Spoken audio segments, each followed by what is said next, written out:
I was just going to ask y'all that. So y'all been doing that the whole 15 years here at this house? Most of it here. Yeah. Yeah. Starting on with paint. Yeah. See, this is the. But I understand. You know what? This is the content that you have to be part of it.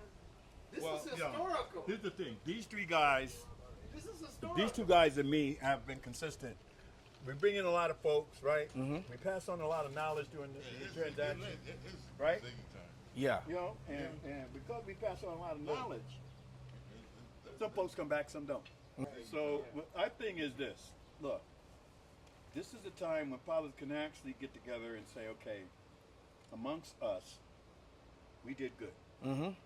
Because if we were consistently there in our child's life, and the thing he mentioned earlier, not only our child's genetic child, but stepchildren too. Exactly. See, so black folks are the only ones who really, once you're in their family, you're in their family. Exactly. Okay?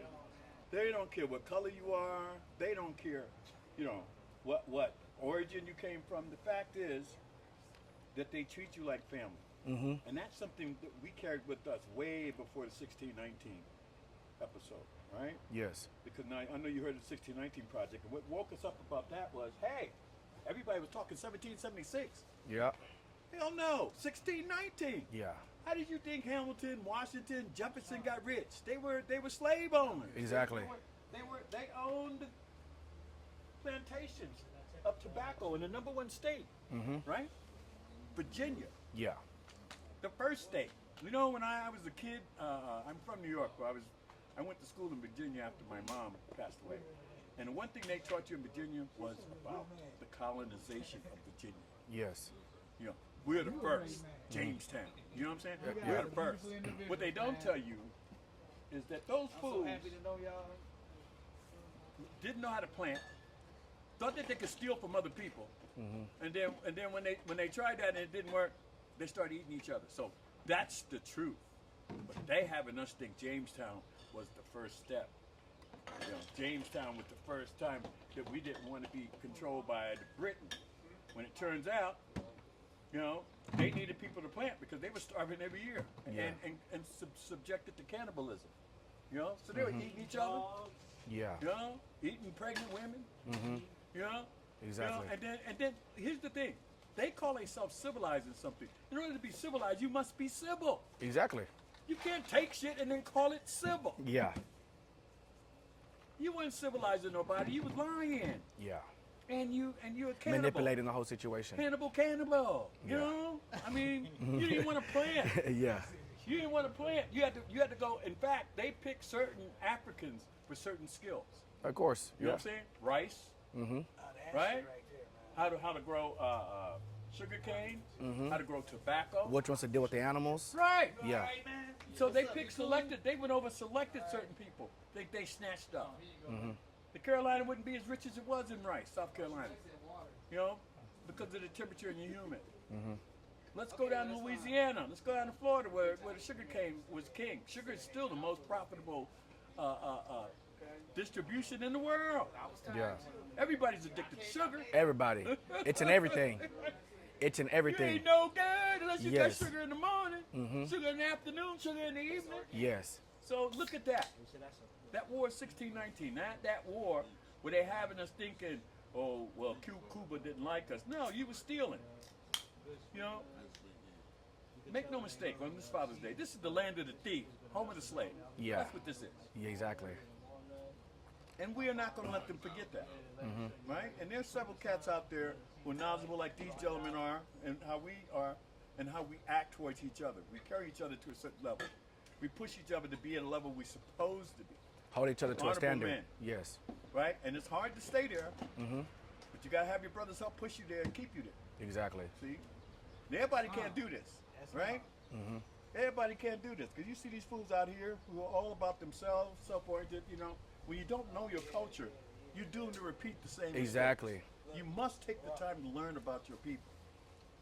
You know, if you just one who wants to shop and shop and think everything's everything, you know, it's a sad situation, son. All I'm saying is this. The smokers. I find myself sometimes by myself because people are not at the level I want them to be. And it's better to be at a level where I can still survive than to be pulled down under, as they used to say, crabs in a bucket. Crabs in a bucket. Yep. Because a lot of small town people are like that, crabs in a bucket. You make $2 more than I am, and all of a sudden now you're the enemy. Exactly. Instead of looking at the big picture. Instead of looking at the big picture. You know, as Homeboy said in what was that movie, Lou?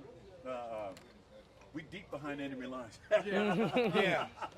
You know what? I'm gonna tell you something. I like to add on to this. I mean, because this is you heard what we call in certain cultures the elder, we call him Baba. That'd be Baba right there.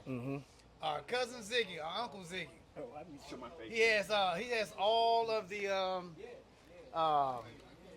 Right here, brother. here, this brother right here, he helped him and his wife and his children help raise me and my children. We have a history. We learn about Kwanzaa here. We learn about our culture from this man here and other people that's like him. This man is our Baba. This man was not only our Baba here in our household, but in the community. He has a history of activism. Even when he went to school, college, he has a background of activism in college, and before that, being from New York and Omaha native, by the way, he taught us a lot about our culture when we didn't know about it. And I'm totally grateful for this man, and this is something that I think people would enjoy and embrace to see. And this is I guess this is the 15th annual. Yes. 15. Father's Day barbecue extravaganza. Yes. Started this because you know what, we said we the ones, we care about each other, and all the men that I know that have participated in this event over the years Oh, yes. have all been men that raised their children, married, or been with somebody for a long time. Committed to the family. Yeah, committed Exactly. to the family, okay? And this misnomer that black men are bad fathers is a lie, because 54% of us are unmarried and have no children. So I don't know how that's possible. And we're only 13% of the population, Right. so you're doing a lot of stretching. You know, this is like a bad pancake. You know how you stretch it too long, and then all of a sudden, the pancake ain't no good no more. Right. So truth has to be talked with facts. Stop letting these people tell you something and not check their facts. You know what I'm saying? 45 was over the weekend talking about he was in Detroit or somewhere where black folks was saying he had given them, unemployment was lowest amongst black people when he was president. When in facts, Obama was the one who lowered it, right? He got a little strive in it, but when COVID hit, that went out the window. You all saw that. Under his leadership, 1 million people died. Yeah. You know, he had you drinking bleach and taking horse pills and all kinds of stuff. You know, I mean, that's just the And So see, facts. this is these are the kind. It's like almost a barbershop like situations, environmental wise. Absolutely. Yeah. When you get these kind of conversations where we talk about the politics, we talk about the neighborhood things, historical things, we talk about a nice array of conversation. Yes. States and thoughts of mind over here, and we've been doing this a long time. Yes. Yes. The purpose is unity, gaining knowledge, Right. love, and growing your spirit self. And family. And family, the most important Family. thing, because that's what it be. This is what it's about.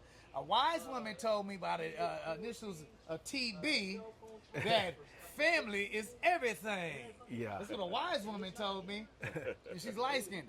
And I love it. You know what I'm saying? Yeah, she told me. And So, so, if you would like to come, we do this every year on Father's Day. You know, if you think that you're a father of good standing, because look, we're not going to take no wannabe fathers. Yeah, and we're gonna check your certainly paperwork. We got We're to gonna check do it. we're gonna check your paperwork. Check that background, huh? Oh, well, At the that door. be daddy. At the door. Yeah. Because Oh. anybody can say anything, but Yeah. now we want people to prove it. Yeah. So what are some of the things growing up as fathers, being gentlemen who are part of the older generation? What are some of the things that y'all seen growing up as fathers that we don't see in the fatherhood community today? Well, here's the problem with being a father. You have to be right and you have to be consistent, right? The one time you're not consistent, there's an old saying, kids watch you while you sleep. And that's so true. So you must be consistent. Yes. The one thing about being a father is, look, I'm not your friend. I'm your father. You only Exactly. get one of these, okay? So I'm not going to talk to you as a friend. That was a bad concept, Yes. to be the kid's friend. And that's You're something that we beyond see a that. lot these And days. that came more from because most of our household, and I'm not gonna give a statistic, but most of our households we was raised by single women. Yes.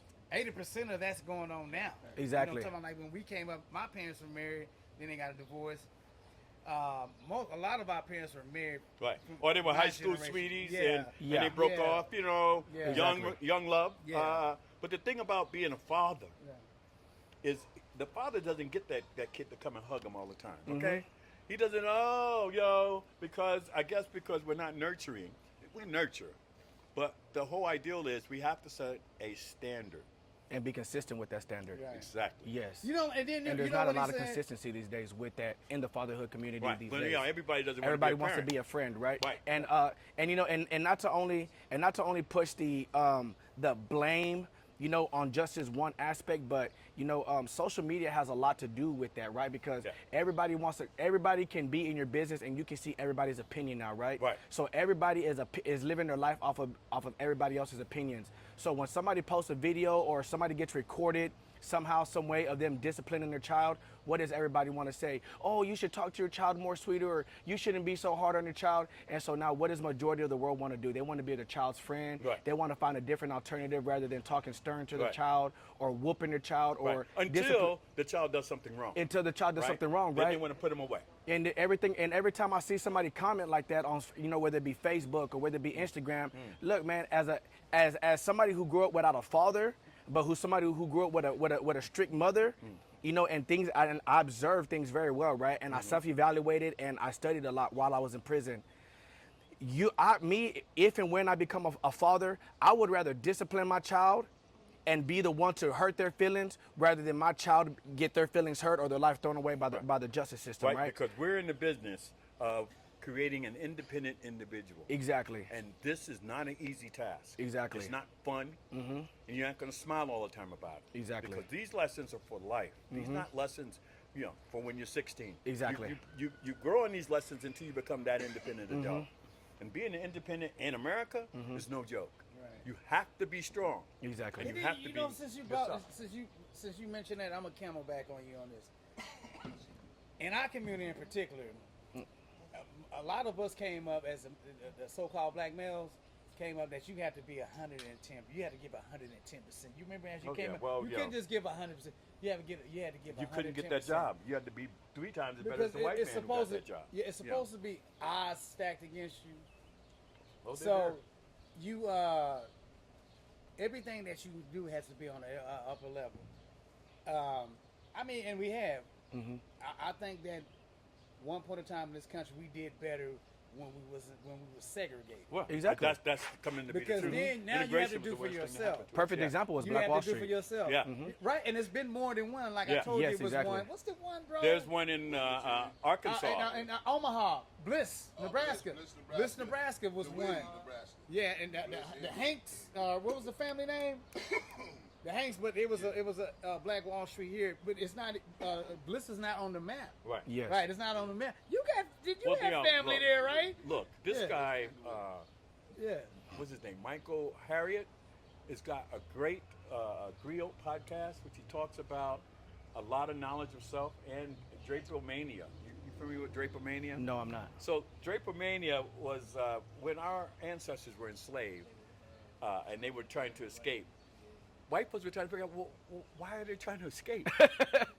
Yeah. So a cat in Louisiana come up with this ideal, and he come up with this slogan that said that, well, they want to escape because they don't know how good they got it. It's called Drapomania, right? So here you are with the typical European when he wants to run a thing, because this was about money. The whole reason the U.S. today is #1 in the world is because of the mercantile revolution before the industrial revolution, okay? It was the mercantile, okay? Now, I was going to discuss reparations with us, and that's going to be one of our topics today, because I don't know if you know, recently, the state government in Oklahoma turned down the possibility of repair and repaying these descendants. Those 101 that were like, the man just died, but he had two Yes. sisters, 105, 110 years old. So Okay. They turned it down. So what is that telling me? Well, it tells me that states can't be responsible for repairing and repaying. You know, the one you have to go to the person who can build money, right? Exactly. Who can make money. That would be the federal government. Exactly. And it was the federal government that was involved with this, right? It was the federal government that said that we were 3/5 of a human being. It was the federal government that made money and never decided to repair and repay. Now look. Even the Jews during the World War II Holocaust got repaired and repaired. Exactly. Yeah. They Right? did. The Japanese from the internment camps got repaired and repaired. Yes. There are a lot of people who got repaired and repaired, but when we deal with the racism of that, you know what I'm saying? And the fact that they don't want to pay, you have to ask yourself, why would the dirtiest person who did something to you want to repair and repay? You know? So, Exactly. Happy Father's Day, Mr. Thomas. We're on tape. It's okay. It's all right. No, it's all right. It's perfectly fine. It's perfectly fine. Come on in there. It's perfectly fine. So It's perfectly fine. what we're saying is, hey, you know, you owe us a service, and it has nothing to do with even being ancestral. It has something to do with everything since Jim Crow, Yes. right? Since the Civil Rights Bill. Yeah. How you doing, Miss Anita? You okay? Yeah, I was just coming to say Happy Father's Day. Come see me later. All right. That's my neighbors. Neighbors are all involved. We love to. Hey, no, and that's great because I was just talking to one of my younger brothers, right? And I want to say we're in Austin, Texas, and somehow, some way, I guess he asked me a question about being paid while in prison, right? Because I went to prison in Texas. So I was breaking down to him. He was like, "How do they not pay y'all when y'all work?" And I broke it down to him. I'm like, Texas has always this is not something that just started, right? So I broke it down to him and I explained to him that whenever the slaves were so-called freed and slavery was so-called abolished, you had a lot of these plantation owners, right, who did not want to go out there and work their own land. Right. They did In not want to Texas go out there. particularly, yeah. They did not want to go out there and till their own land. They didn't want to go out there and tend to those animals because they were so used to everybody else doing it for them, right, which were the slaves. Right. So what did they do? They came up with these laws that extended the maximum amount of time for petty crime, which would be stealing, maybe breaking and entering, whatever it is, right? Because they knew that a lot of these so-called former slaves, they weren't going to be able to go to the banks to get loans. If they got loans, they were going to be the highest percentage of interest. They weren't going to be able to go out there and get jobs, right? Yeah. So who were going to be the ones that were committing these crimes, right? You know what, Camelback, on what you just said about here, it was called the Gentleman Cubs Act policy, where they would loan money to so-called blacks here to buy their homes. Yes. Gentleman Clubs Act policy, and it was the banking system. And credit unions got started here. A lot of Yes. people don't know they gave you some free game. Okay. Credit unions got started in Omaha. Back Yeah. to your thing in Texas, though. Texas has always been known as the worst white man in the country. Okay, this is why Juneteenth was developed. You know what I'm saying? 1865, everybody's supposed to let go. Oh, not in Texas. You had to send a battalion down there to shake Exactly. their butts off. Exactly. You know what I'm saying? Talk about The my worst form of human being is in Texas. I'm telling you. Yeah. man. Look at what they're doing now. Now, all of New Look at York the governor. and Florida. Yeah. That's where all the crazy people come from. Texas man. and Florida, but all you know, of the Bronx this and guy Florida. is like, now you can't even do anything. Exactly. Right? You can't. A woman doesn't have a right to her own body. What kind of stuff is that? Exactly. This is why we can't leave the power in the states. It has to come back in federal. Don't let Right? them tell you Texas. Federal, is the only thing that overrode. You know what I'm saying? Because look, when Trump said about this thing and he's gonna leave it to the states, there are some states, my friend, like Alabama and Mississippi, that would rather starve to death than to give blacks any more rights than what they're supposed to. Exactly. You see, and look at that. That's a system preparedness. Now let's go back to reparations. The point I want to share with you on reparation has nothing to do with because of just our ancestry. That's part of it, but the rejection and the constant racial redlining, all these other things that are going on that they're keeping black folks specifically away from. That's where the repair comes in. So, in fact, a person can come in 1964 from Nigeria, from Puerto Rico, from anywhere, and still get that part of racism. Exactly. See? So that's where the repair comes in. Yeah. Now let me ask you a quick question because I know once I edit this video, I post this video, there's gonna be a lot of people who bring this topic up, right? And not that I agree with it, but I know they're gonna bring this up because I see it all over the internet. A lot of people are gonna bring up the fact that we were sold into slavery to the whites by our own people. So why would we be entitled to reparations when we were sold by our own people into slavery? What would you have to say about that? Well, this When is we what I were have sold to by our say. own people.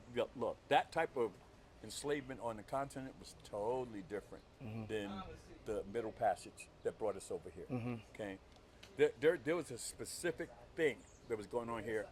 People were enslaved and has been enslaved for hundreds of years. Yeah. This type of slavery wasn't that. Okay, so yeah, there were people who were dying before they even got to the hulls of ships and before they got into the treasure. So that happened. Yeah. But you have to understand, from the Middle Passage on, and why I say that is because that's where things change. Okay? Sharks used to follow these ships. Yeah. You know what I'm saying? Well fed. People, there are 2 million people in the sea from this Middle Passage. Yes. All right? That alone shows you that there was a whole new ideal about this. And now, this ain't about pointing fingers, because if that's the case, if you're going to go with that, then they should have just not enslaved us once we got to the Brazil, till we got to the Americas, when we got to the Caribbeans. They could have said, okay, we made a mistake, my bad. No, they knew exactly what they were doing. Exactly. And they made money. You know, Exactly. they made money. So this is not Built- a thing about built race. nations off of it. Yes, this Yeah. is a thing about business. This is a thing about greed. Exactly. You know, even when They can be greedy. emancipation- They can be greedy or want to make money off this business. But when it comes to us wanting money, Yeah. or Oh, you know, it's a wanting, whole new thing. it's a whole new thing. See? Yeah. Nah, I don't know. You don't deserve it. Well, why I don't? Exactly. And let me understand this. You enslave me, and then you get to decide? Oh, no, this can't be. Yeah. Yeah, Exactly. this is like cake and eat it too. You see? So here's the thing. We're letting the wrong people make this decision. Yeah. This Exactly. should be a decision made by people who have wisdom. Okay? We can show you the irresponsibility and the racism in redlining and since the Civil Rights Act of 1964. We can show you all the things they did wrong, killing us, bad doctors. You know Now, what I'm a lot of people are not going to understand what redlining is, right? And I spoke about this in a lot of my videos on my prison reform channel, on Facebook, on Instagram. In the simplest context that you can, explain to the people what redlining is, so they understand what that is. So banks knew how to make money. So one of the ways they did to keep white folks separate was this thing called redlining. Okay, now what white folks didn't want to do is be next to black folks. Okay, that's the one thing. Their property value goes down. All this imaginary crap. Okay, when in fact it had nothing to do with nothing. We were just as good neighbors as anybody. But that racism. Yeah, exactly. That thing, what do we call it? He thinks he is superior. Yeah, that superiority. Thinks that he's privileged. Yeah. All these things that don't happen nowhere else in the world but here. Okay, so redlining was designed to help whites get away from blacks. Exactly. Let's keep that simple. And Okay? put blacks in more impoverished parts of the town There were and the cities middle and states class that live blacks still living in poverty in. Yeah, because that's all the loan they would give them for that house. exactly. It was a game. It With a was hellified scam. interest rate. Yes. Yeah. Even the cats who were military and got out during World War II didn't even get theirs till later. Exactly. 1945, they're waiting 20 years to get a house. And you know what's so crazy? You know what's another fact that I recently came across? It was that after the issue with what was her name? Oh my God, why do I have a brain fart right now? Oh, I have them all the time. The They'll come. the sister's name who refused to sit on the back of the bus. Rosa Parks. Rosa Parks. You know, it was so crazy is that after all the fighting and after all the sacrifice that she made in order to get those rights restored and to get people to look at black, to people of color as the same or equal, to not have to sit on a specific part of the bus Montgomery just because bus of their skin boycott. color, right? 2 years later, people of color, because of their fear or of them not wanting to have conflict with whites, they started sitting back on the back of the bus again without anybody even having to tell them. And Miles Monroe, right? I don't know if anybody know who Miles Monroe is, but he has a book called what is it called? Yeah, Miles Monroe. He was a Bohemian pastor, right? Okay. And he has the book. He's still around. No, he died. No, did he? Yeah, he died. His daughter, and I think either his daughter and his son, or his daughter is carrying along the ministry. I think he died in the early 2000s. Wow. He died on a plane crash or something like that. Oh, man, because he would kick that. Yeah, but I he- still see him on IG. They Yeah. have, man, my fault, Nah, he has a book, man. I can't remember what it's called, but it's a book that breaks down. It compares and it parallels the mind of the Israelite slaves back whenever they were freed from the Egyptians by Moses to the minds of people nowadays, right? And we still struggle with the mind of slaves. You remember when Moses freed the slaves from the hand of Pharaoh, and they were going through the wilderness? What was everybody saying? Oh, you brought us out here to kill us. We should have stayed. At least we had 3 meals, and at least we had somewhere to lay. Yeah, they would rather have gone back to be a slave to Pharaoh rather than go out here and sacrifice and build a nation of their own and go through the struggle, right? And so look, you get ready on this demonstration. Let her out. You hear me? you feel what I'm saying? So But she went right back in. Right. you know what I mean? So our people went through the same thing. They still carried that mind of a slave. Well, you know what? I don't want to deal with the nasty looks of these white folks. I don't want to deal with them telling me something. So I'm just gonna go sit back here in the back of the bus willingly. Well, that's No. Willie Lynch beat down. See, now that person is like a Clarence Thomas. I'm willing to do whatever it takes to turn. Okay? You know what I mean? But it's so crazy He's how willing to do whatever it takes to get the load. You know what I'm saying? exactly. You know? And so here we are again, right? What did Willie Lynch said? He put the light skin against the black. Yeah. 300 to dark 400 skin. years. And what He did they had- call he had him? a plan. You need to really, did you ever read the Willie Lynch letter? No, I mean the book, the I information? never read the book, Hey, but man, I've read you know what? plenty of books who spoke on it. And what Yeah, did what that's a very was the interesting- comparison to the light skin to the dark skinned brother? The field nigga in the house nigga, right? Right, yeah. And that's just another way to pit us against each other. Right. And you still see that today all over Instagram. Well, you Oh, see it these with light skinned niggas be You see tripping. it with the Oh, poor whites and the blacks. You see Yeah. it with them. exactly. And you The see rich that want to do that. That's how the rich get control. Well, you know what? I'm gonna tell you something. Since we on this subject, what's Mark Twain book? The Communist Manifesto. okay. I suggest everybody get that and read that. And he said these things, 2 things. Where they made your communism, the socialism was supposed to be the bad end. Right. But socialism actually is the advocate for the modern Yes. people. Right. It's the other way around. The communist, well, no, wait a minute, no. The socialist is the guy that's supposed to be. The communist is the one. I'm sorry, I said this all wrong. The communist is the everyday's man. He's a hardworking man, 9 to 5, 8 to 3, whatever. That's the common man. It's a communist. The socialist is the one that got the green light to beat. That was the good Samaritan and the good guy, the good Yeah. looking guy. The socialists are the ones are kind of like the overseers. You know what I'm saying? But the book, the Communist Manifesto. Communist Manifesto is not but that big. But he kicked some real But we deal talking stuff about Karl on Marx, there. right? Yeah, Karl Marx. I mean, So, yes, Mark Twain. let me ask- Karl Marx. Thank you, Z. So let me get back to this question, right? Yeah. Or let me not get back. You Let need me to read that though. That's a very good book to read because then people can understand. Yeah. Not trying to cut you off. Socialism and communism, because they got it twisted. And then it was how they created classism with the middle class and all that. You read that book, it'll tell you about all that. And it was just to have control over other people. Right. Well, that's what it's Labor, about. the labor control. So they, Yeah. they created a Ever whole since- different Ever category. since the Conference of Yeah. Nicaea, it's been about The what? Conference of Mind Nicaea. control. Exactly. Right? It's the That's the second white conference Jesus. of Nicaea. That's what Yeah. The second one, which a lot of people don't know, we ain't gonna even go too far in there. Yeah. This is how deep it get over here when we do these Father's Day things. This is the kind of conversations we have. Exactly. So it was the second council of Right, we try to Nicaea stay woke. that, and I ain't gonna build on that'd be another time for something else. So let me ask this question right here, right? Yeah. What's that movie that came out? If anybody knows, what's that movie that came out with Angela Bassett, where she was married to a white man and they had a son, and the son was shot by a cop? What was that movie? You got me on that one. It was a movie that, Bassett, right? yeah, it was a movie. If I'm not mistaken, it was Angela Bassett, but it was a movie on Netflix about. She's a popular sister who's an actor. She's married to a white man in this movie, right? They raise a son, and the son ends up getting pulled over with his friends, and they get scared and they run away, and the son ends up getting shot, right? Well, throughout the whole movie, Angela, the police chief, he ends up coming to talk to Angela. And she's telling him like, oh, well, he shouldn't have done this. He shouldn't have done that. And the police chief has to basically break it down to her. He goes, look, because I understand what you're saying.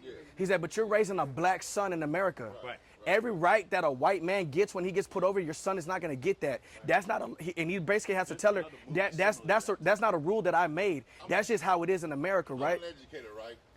I have parents that are from East Africa and all that. Yes. They said no. They said like your son was graduated, right? Mm-hmm. You know, no, we're taking our son back to. We're gonna move to Dubai because it's tough raising our son here. Yeah. In America. It's like they're scared. Mm-hmm. They even, you know. What I'm Exactly. Yes. Right? It's like the N word. I don't like to use it, therefore I do not use it to anyone. Yes. All right? So if you bring it to me, then be prepared for whatever reaction that is. Yeah. Because that word was totally configured and initiated for one thing and one thing only. To keep somebody else lower than me. Like a damn pet. Yes. Now and not to cut you off. Now, with that being said, right, I know there's gonna be comments or people are gonna think this. There's gonna be people who say, well, there's a difference between using the hard R and just saying nigga, right? And so people are I know there's gonna be people who are gonna comment, well, in our community we use that word to, basically, oh, what's up, homie, or what's up, my brother, but they say, what's up, my nigga, right? So how would you say that neither the word nigga or with the hard R they're both one and the same thing? So how would you combat that for the people who have that comment or that Simply opinion? put, look, we're in the playground and I got all the toys, and I decide that I want you to play with me, so I'm gonna take all the toys back. We have to understand the origin of the word. It goes back to the origin. You can fancy it up. You can put a little sugar cane on it. You can make it sweet. Exactly. You make it sour, but it's still the same word. And if you can't let that go, then how much more do you not want to let go? Exactly. Because I guarantee you right now, and this is for anybody who's going to see this, I guarantee you, and I'm half Mexican, so Mexicans do not go up and say, what's up, my beaner, or what's up, my wetback, and white people don't go up and say, what's up, my cracker, right? No. But we, as a people, right, up, my nigga? people of color, what's up, my nigga, right?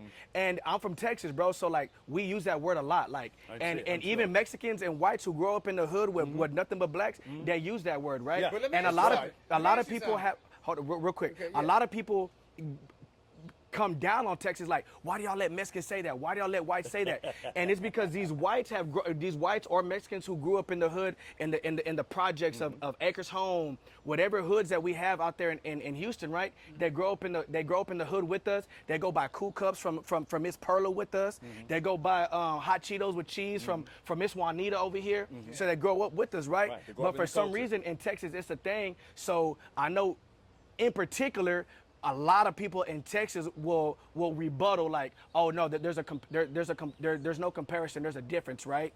So that's why I asked you, like, what is your combat to that, as far as there's no difference between the word nigga or the word with the hard R, Okay, right? let me build Yeah. on the word nigga. First off, the first nigga is the troglodyte nigger. Do anybody know what a troglodyte nigger is? I don't. Troglodyte That sound nigger- like candy to me. Hey, I ain't gonna lie. troglodyte Troglodyte. nigger, I heard of troglodyte. That sound like Go a look piece it of up. candy to me. You go look at the word troglodyte nigger. It's a chimpanzee, gorilla, like primitive looking being. You can go look this up. Troglodyte nigger was the first term nigger was used. And that's a long time ago. And then with black, I'm gonna do a quick demonstration. I'm gonna put y'all on some game. Black and white are statuses. It has nothing to do with your bloodline, or your nationality. If somebody asks me, what's my nationality? Well, you know what, my nationality, I'm Moorish American. I come from the ancient Moabites. That's part of my tribes. Also the Hittites, the Shiites, all of them Sumerians, all Canaanites are all our people. All of them are. All of the Celtics, the original Celtics. The original Celtics. Are us. The original Vikings that are people that look like us. Now the word black, B-L-A, it was B-L-A-C. Look at the etymology root of a word. It's called etymology.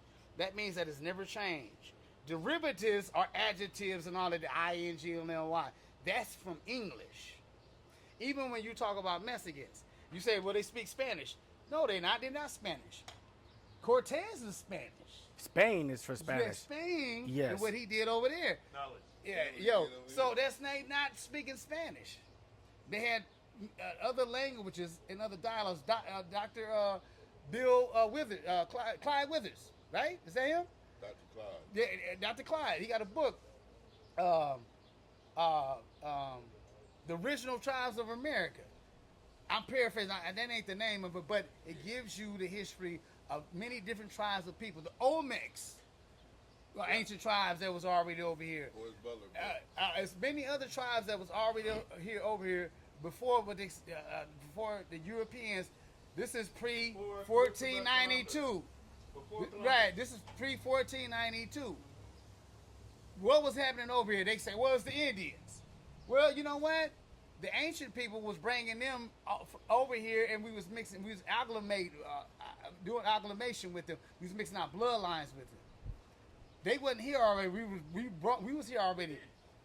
You can look up this information, and you'll see who the original tribes, the so-called Native Americans, is people that look like us. It ain't the crying Indian dude, which was an Italian dude that you see on that commercial. He started crying because of the environment. That's not true. Yeah. All of that is contemporary and indoctrination in science that was put upon us.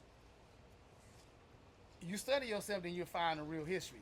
The Americas was never Europeans was never the first settlers over here. That's impossible. Exactly. It's not true. People know that. Yeah, that's been understood for the longest. Yeah. Christopher Columbus, even with his history, I ain't gonna even go in there. Y'all had to subscribe to my channel. Yeah, y'all had to like, subscribe. Y'all subscribe to my channel. Y'all want that Yeah. demonstration because I paid $100 for that book. Then I was gonna put y'all on some game. Yeah. But y'all had to pay. Like my cousin told me, you go to school 12 years for free until you go to college.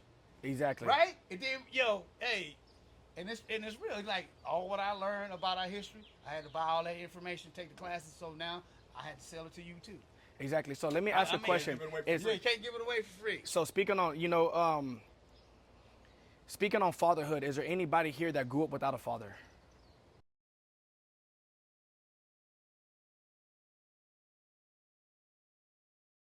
Fathers and brothers coming together, man. Celebrating and appreciating one another. Let me show y'all something. Oyster mushrooms in the building, baby. Here you go. Yes, there we go. Y'all see that? Yeah. So my name is Tyler. I'm an upcoming junior in the University of Nebraska at Omaha. What I do outside of just like my everyday life, usually I'm a producer, usually like after school and everything, but I got 2 jobs. I work on my campus and then I work at the mall, so I'm just trying to save up as much as I can to travel and network. So Great. So the first question, so I see that, with everything that you discussed right now, working on your campus, saving up to go out there and do the things that you want to do in life. So you said you grew up without a father, correct? yeah, he was there, but he wasn't there at the same time. So the experience and the relationship or somewhat relationship that you have with your father, how has that shaped your viewpoint in life, and how has that motivated you to do the things that you're pursuing in life right now? Because fathers have a great way to motivate their sons, right? To go out there and pursue their dreams and to do whatever it is that they need to do, right? But since you said that it's as if he wasn't there, where does your motivation and where does your inspiration come from to continue to chase your dreams if it doesn't come from your father? I would say like after years of being neglected. I mean, I have like everybody else to fall back on, like my mom and other people in my family, and also like mentors that are like not in the family actually that I met along the way. So I feel like my motivation would actually have to come with my family or as him. Like it gave me motivation to push and like to focus on myself more. Like I don't need nobody to rely on me to do something or motivate me. I can motivate myself. So yeah. Great. Now, has there been any negative mindsets or any negative actions that you've displayed in life or had in life that came from not having your father? And I ask that because I grew up without a father as well, right? And I had my mother just as well as you had your mother, correct? And my mother, she's always been like my backbone, my strength, like she's always been my biggest inspiration, right? But there were still always this like innate desire to like, where is this man at? Why is he not around? Why do I get to see my brother and my sister leave with their dads and I get to just be stuck here and go around the neighborhood and play with all their kids and their dads? Like, what's wrong with me? And so what did that played a factor in me going out to go do the things I did, right? Which is sell drugs, rob, do all the crime that I did, which eventually landed me in prison, right? So my question is, was there any kind of negative mindset or any kind of negative action that you ever displayed in life that came from the anger or maybe the emotional duress from not having your father?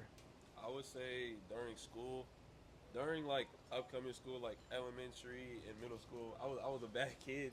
I was too, so Yeah. I was too. I'm not gonna lie to I you. would say most of the time it would be because of my dad. Mm-hmm. Like I would miss him, like of course, because like he wasn't there in life, and I'm always questioning my mom, even my grandma sometimes, even though she doesn't know the whole situation. Like, why doesn't he want to talk to me? Mm-hmm. Why is he saying like he's gonna see me and he doesn't want to see me? Yeah, I would say like just being in trouble at school, talking back to older people that Yeah. I wasn't supposed to be talking back to. Let me ask this. Now, talking back, was it both men and women, or was it specifically men that you had problem taking direction from? Because me, it was way easier for me growing up to take direction from a woman, whether it be a teacher, whether it be a woman out in public. But if you're a man, the only person I really listened to in life as a man was my coaches. That's it. 'cause you And had even to- then, I showed disobedience to them. Yeah. But other than that, if it was a man, you can't tell me nothing. Because at least you had the coaches. Because so they're- you didn't have your daddy. Exactly, You had coaches in the because the community. coaches showed me affection that I didn't get from a man. right. You know, so if you were anything outside of that, man, F what you're talking about, dude. Because I didn't have that man in the household to show me that. So my question is, was it just anybody and everybody that you were disobedient to, or was it specifically like you didn't want to listen to men in particular? I would say mainly the only person that was in my house mainly was like my older brother. Mm-hmm. So he was kind of like a father figure, but like at the same time, you know, like I would talk back to him. So I would say mainly my brother. Yeah. But we still have a tight relationship, but we would always like bump heads because of that. So Exactly. even though he was in the same situation as me, but yeah, Mm-hmm. we'll bump heads. Exactly. So not having, your father in the household, how has that motivated you for if and when you have kids? What are some of how has that motivated you to be the father that you want to be in the future? So the first step, I'm gonna stay in my kid's life, and the person who I have that kid with, I'm gonna stay in her life as well. Exactly. Also, I'm gonna provide just care. I'm gonna try to like spoil him because my dad didn't. He really didn't buy anything. I'm gonna wish them a happy birthday, give them Christmas gifts and all that. So Yeah. I would say I would do that. Yeah. Exactly. And it's crazy, man, because I know my dad now, right? So I met my dad 5 years ago when I was in prison. My dad wasn't out of my life because he wanted to be or he didn't care. It was just grandparents, when my mom and him met, and grandparents found out that my mom was pregnant. Grandparents on his side and grandparents on my side didn't want a mixed breed baby, right? They just didn't want that. They were growing up to, you procreate with your own race, right? And so my mom had a lot of trouble, with staying with my dad, and also my dad also from his side of the family had problems staying with my mom, right? So my mom ended up living with friends in apartments, working multiple jobs. There was one time where she was living in an apartment with friends who like to smoke crack, smoke weed. So she would sleep in the closet while she was pregnant with me. And she finally ended up back home with my grandparents, ended up having me. And, in 1994, when I was only 4 years old, my dad went to prison for 10 years, right? And come to find out, he lashed out and acted out not only because of the circumstances at the time, but a lot of that anger and that built up frustration that he displayed towards that situation was because he didn't have his son in his life, right? So he ended up going to prison for 10 years. And so throughout the years, man, we looked for him. We tried to find them. No luck, right? So I'm in prison. We're looking at this ESPN documentary about this football player who never knew his dad. And he was on the way to college or the NFL.